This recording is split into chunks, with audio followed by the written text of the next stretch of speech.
Ô, Caio. Olá, Caio Fábio. Olá. Eu estou em corpo na CCB. Ah, é? Em corpo, é? É. Porque em alma eu já saí faz tempo. CCB é a Congregação pessoal, Cristã do Brasil. O pessoal da CCB, rapaz. Pessoal. Porque são milhões de pessoas. Eu sou do tempo que CCB era uma concessionária aqui na W3 ali. A CCB é uma das maiores denominações evangélicas do Brasil. É, Caio. Ela é maior do que a Universal em número de membros. Olha. Você sabia? Não sabia. É só que ela não pede dinheiro como Universal, nem tem o objetivo de ser uma loteria, um cassino universal como a Universal. Mas, gente, pelo menos quando eu era presidente da Associação Evangélica Brasileira, eles eram os terceiros maiores do país, mais ou menos.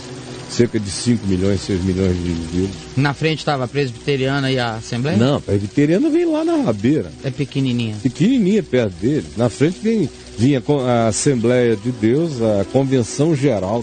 A Assembleia juntando todo mundo. Não, a Convenção Geral. Tá. As subdivisões. A maior é a Madureira. Ah, sim, entendi. Que é uma outra Assembleia. Hoje tem outras Assembleias, já dividiu muito mais. Tá. Mas a Congregação Cristã vinha ali, segundo e terceiro lugar, com 6 milhões. Colada ali. A Universal tem, alegadamente, aproximadamente 3 milhões há 30 anos. Porque não interessa manter gente, só interessa circular. Como o cara está ali dando dinheiro, depois de 2 anos, se a estatística não funcionar em favor dele, aí ele sai fora. E ele for premiado em alguma loteria esportiva estatística da frequência à campanha, ele vai saindo fora. A macumba não funcionou, ele não tinha nada a ver com coisa alguma. Por isso, é que se tiver 3 milhões rodando todo ano ali dentro, a grana não para de crescer para sempre. O turnover é alto lá. É total. É maior do que no telemarketing proativo, que tem o maior turnover do mercado. É a Universal. Então vamos lá, estou em corpo na CCB, porque em alma eu já saí faz tempo. Estou lá por causa dos meus pais e vou sair de lá quando for dono do meu nariz economicamente e também para que os meus pais não passem vergonha na comunidade CCB. Sim, porque isso para eles lá é um vexame. É como um filho islâmico de um indivíduo totalmente comprometido com o Islã dizer que agora se converteu e é um cristão. Meu Deus do céu. Aí é quase como confessar isso na Arábia Saudita. Isso. É um peso da pesada. Nossa. E aí, amigo? Eu tenho 20 anos. A minha dúvida, Caio, é sobre os milagres / revelações. Sim. Ele vai fazer agora. Eu já vi e ouvi testemunho de milagres e de revelação. De pessoas que eu conheço e de pessoas que estão acima de qualquer suspeita. Certo. Sem ser necessariamente na igreja prédio. Só os ritos mesmo. Chamados de movimento de oração, que o ministério / liderança não gosta. Ou palavra. Mas as pessoas que faziam esses atos eram pessoas mau caráter, que já causaram dor e sofrimento psicológico. Mas quem recebia o milagre, né, / revelação, era pessoa boa. E o milagre acontecia, a revelação estava certa sobre o futuro ou o passado dessa pessoa. Pergunta, 2 pontos. Quais as explicações para isso, Caio, dentro do Evangelho? Simples. Jesus não disse em Mateus capítulo 7... Você está me perguntando, Jesus escreveu a respeito, falou a respeito. Jesus só escreveu na areia. João 8 é a única afirmação sobre Jesus escrevendo alguma coisa. Mas Jesus falou sobre isso. Mateus, Lucas registraram. Paulo fala a respeito disso aos presbíteros da igreja lá em Atos. A igreja em Mileto, quando ele se despede deles, eu creio que Atos 21, ele diz: vós não mais me vereis a face. E segue, ele diz: virão lobos. Em Mateus 7, Jesus fala dos lobos que se vestem com peles de ovelhas. E o que foi que ele disse que aconteceu? Ele disse que esses indivíduos falam o nome do Senhor, alguns deles são até ortodoxos.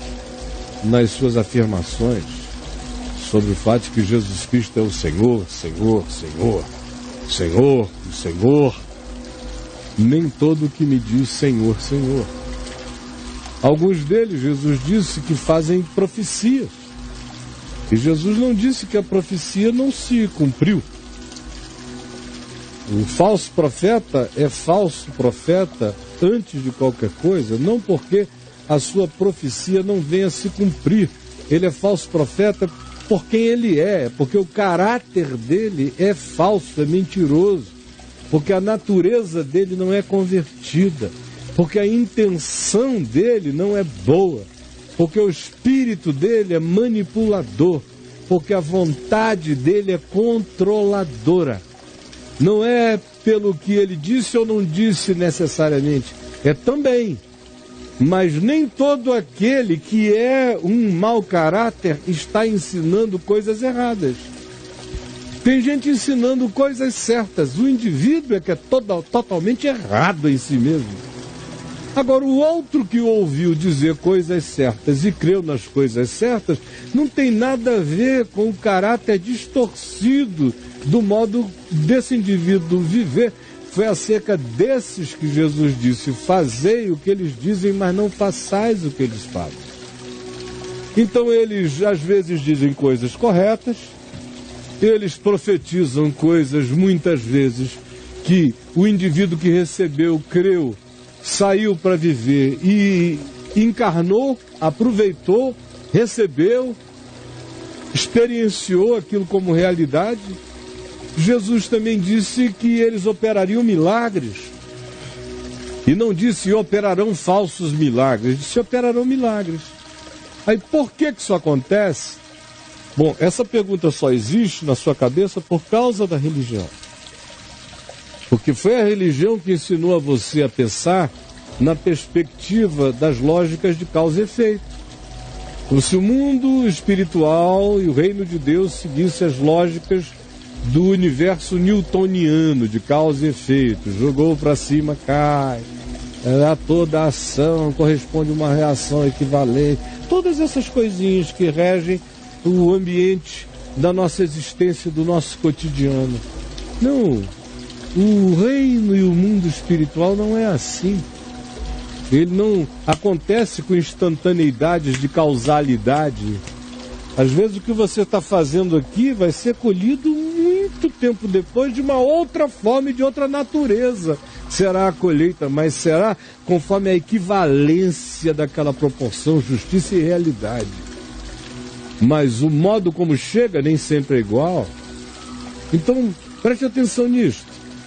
O indivíduo vem e diz, alguém que simplesmente está ali creu. A relação não tem nada a ver de Deus com o indivíduo que esteja no meio do caminho, sendo falso, sendo mau caráter, usando, com má intenção.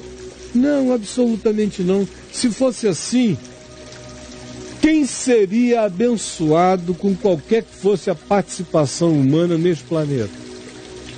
Por exemplo, se a tua bênção dependesse de mim, de passar por mim, você acha que a sua bênção tem alguma coisa a ver comigo?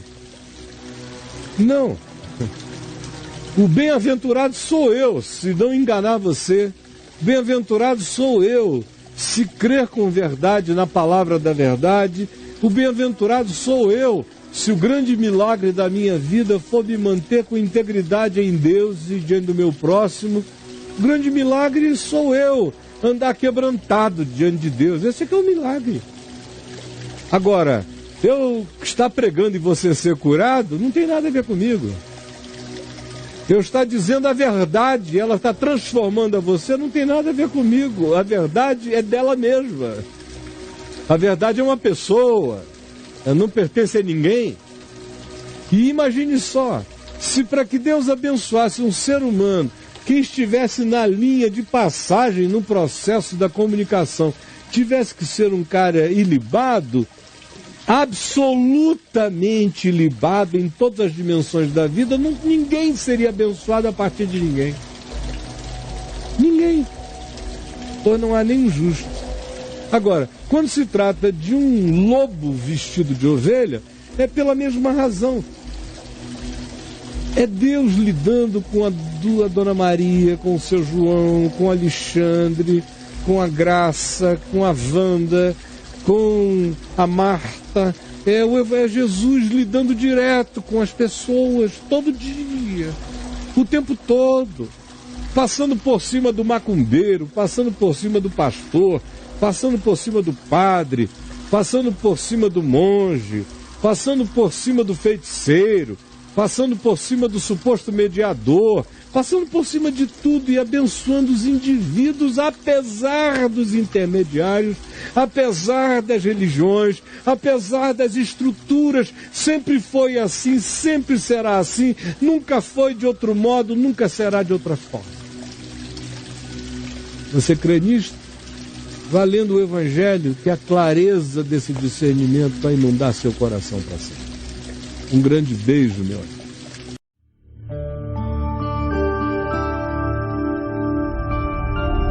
Vem IVTV, o canal é você.